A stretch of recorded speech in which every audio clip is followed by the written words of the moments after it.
Good morning, people. This is Patrick Petty. I'm a student here at J-Tech. What we're going to be explaining this morning is your coil over plug ignition system. Right now we have a 2-wire. Just kind of explain how the transistor works in the PCM and where you get your spark at that goes to the plug. Basically, you've got a power side and you've got a ground side. On this particular diagram, as you can see, there is a transistor that is in your PCM. It is normally closed. Okay, when it's normally closed, your PCM sends a signal to your transistor, which opens it from your ground side and it sends it down to your coil to a magnetic field.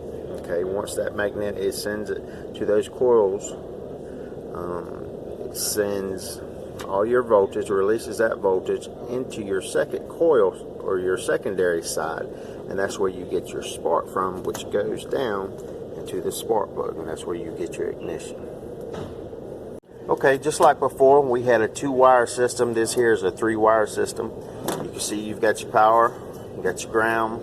On this 3-wire system, you actually do have a transistor inside of your coil pack here. And then you've got a transistor in your PCM. Basically, the way this works, both of these are still normally closed. But the way it works, it sends a signal to the PC, or the PCM sends a signal. Once this opens up, it sends a signal to your coil, opens up this to your magnetic fields, which has your voltage spike. Once that voltage spike happens, it goes to your secondary side, and that's where you get the power or your ignition. Your spark goes down to your spark plug here. Basically, the difference is on your 2-wire and 3-wire, you've got a transistor inside your coil pack, and it's ground control on this one, and then you can see on your second wire or your 2-wire, you've got ground on your side of your PCM. Hey, good morning, folks. What we're going to be talking about this morning is your spark plug. Pretty much real important thing that you want to have in your vehicle. Obviously, you know, if you don't have a spark plug, you're not going to get spark or ignition in your car. Just kind of talk a couple things about it. As you can see here, the threads that's on it, and then you have your center electrode, and then you have your ground electrode. Basically, the way this works, this is where it connects. It goes down in your engine block. Once it screws down in the engine block, you can see like it's got these threads on it. Once it screws down, and that's when you have your coil pack that sits on top of this. This is where you have your power. As we said before, when you go through your PCM, it sends a voltage spike to your spark plug. This is where it sends it to. Another thing we kind of talk about here too is the gap that's between it. As you can see, there's a gap that's, if you can kind of see here, the gap. The way you do, you can kind of test the gap. You've got a special tool here that you use. You can kind of you find the correct size and just stick it through to check the gap on it. Obviously, if you can't go through it with what the spec may say to it, you can use this one to kind of adjust it and close it however you need to do.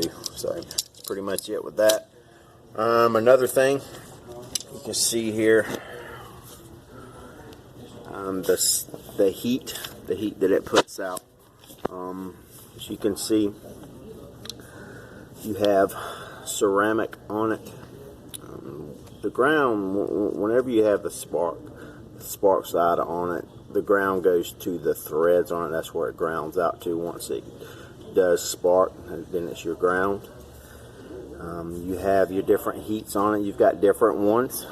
Excuse me. You've got different ones too. You've got longer ones and you've got shorter ones. The way it works is the longer your threads, the more heat it is, and then the shorter your threads is, the colder it is. So you do actually have hot and cold plugs. So it's basically what your car has. I mean, you want to make sure every time whenever you do pull out the plugs on your car, if you are replacing them, you want to make sure that you are putting the correct plugs. You want to pull it out and take your new one, put it up next to it, and make sure it is the correct plugs, correct threads. That's where you check all your gap also. That's it. Okay folks, what we're going to be talking about now is your coil system. On this vehicle is a V8. Just kind of explain your power path, your ground path, your signal, what you actually got going on here. You can see here, this is your coils. With it being a V8, you're obviously going to have 8, and this is your injectors. Basically the way it is, as you can see here, it's coming out of your fuse box. This is your power path. It goes and it feeds each one of these coils. Of course, you've got your ground path that goes to each one of them, comes down, and then you got your signal. Basically, I mean, it's pretty cut and dry here. Kind of explain what it does. I mean, this is a 3-wire system. Sometimes you have 2-wire systems, 3-wire systems, and a 4-wire system. Really, the only difference in a 3-wire and a 4-wire, you have what you call a feedback wire. What that does, it sends a signal or pretty much information back to your PCM or ECU, ECM, whatever the vehicle may have. It sends a signal back and letting it know that it is getting spark, that it is igniting in that coil for the system to work properly. That's it. What we're going to be explaining now is how to check the voltage and your ground on your coil. Basically what you do, you take your red lead on your digital multimeter, you attach it to your power side on your wire, and then you take your black one and attach to your engine chassis. Be able to check the voltage, you have to have the key on, so you have to turn the key on to be able to check the voltage and see if you have 12 volts to that coil. And then on your ground, to check the ground, you have to unhook, you have to take the coil out, unhook it from the harness, and you take your lead, you take it to your wire here again, and then you take the other lead and attach it to your engine chassis and see where you're at as far as the ground side.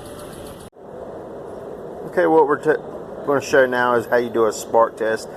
Basically what this is, you do have a spark tester. You can do it like this. You can get it anywhere from your local parts store. Basically what you do, you just attach it to your coil and you just put this on a ground, just clip it to a ground anywhere, and it should spark here. You'll be able to see an arc inside here. If it doesn't arc, I mean, it could be a couple things. One, you may need to replace your coil pack, your plugs, or just check your harness or your wires that's on part of on your coil pack. That's pretty much it. But you can get these anywhere from your local parts store. Okay, folks, what we're going to be checking now is the signal and see if the coil is getting a signal. Just kind of test it.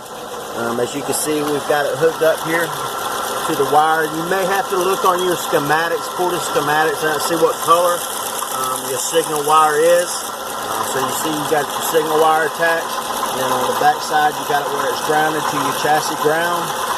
Going to your leads, and you can see the signal here.